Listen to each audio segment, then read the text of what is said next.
Sunday evening சமையலுக்கு முக்கியமாக தேவைப்படுற வெங்காயம் தக்காளிலாம் கம்ப்ளீட்டாக காலியானதும் காலையிலேயே பிரேக்ஃபாஸ்ட்டுக்கு அம்மா புளிசாதம் தான் ரெடி பண்ணி வச்சுட்டு போயிருந்தாங்க. இனி நைட்டுக்கு சமைக்கணும்னா கண்டிப்பாக தேவைப்படும்னு சொல்லிட்டு அம்மா தங்கச்சி 2 பேருமே மார்க்கெட்டுக்கு போயிட்டு இந்த வீக்கு தேவையான வெஜிடபிள்ஸ் எல்லாமே வாங்கிட்டு வந்துட்டாங்க.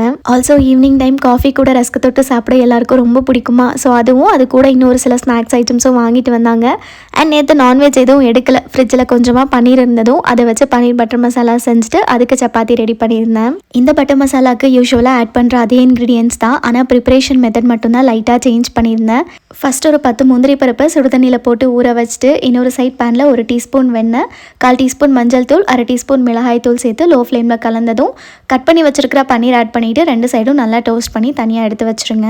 அகெயின் அதே பேனில் இன்னும் கொஞ்சமாக எண்ணெய் பட்டர் சேர்த்துட்டு ஹோல் ஸ்பைசஸ், பொடியாக கட் பண்ண வெங்காயம், 2 காஞ்ச மிளகா, அது கூட 2 பச்சை மிளகா, இஞ்சி பூண்டு பேஸ்ட் சேர்த்துட்டு நல்லா வதக்கி விட்டுருங்க. மீன்வைல் மிக்சர் ஜாரில் 2 தக்காளி, ஊற வச்சிருக்கிற முந்திரி பருப்பு சேர்த்து ஸ்மூத்தாக அரைச்சிட்டு அதையும் இது கூட ஆட் பண்ணி எண்ணெய் பிரிஞ்சு வந்ததுக்கப்புறமா மஞ்சள் தூள், மிளகாய் தூள், மல்லித்தூள், கொஞ்சோண்டு கரம் மசாலா சேர்த்து ராஸ்மெல் போகிற வரைக்கும் மிக்ஸ் பண்ணி விட்டுட்டேன். தென் ஒரு 1/2 கப் தண்ணி உப்பு போட்டு கலந்துட்டு 5 மினிட்ஸ் லைக் கவர் பண்ணி வச்சா இதே மாதிரி நல்லா கொதிச்சு வரும்.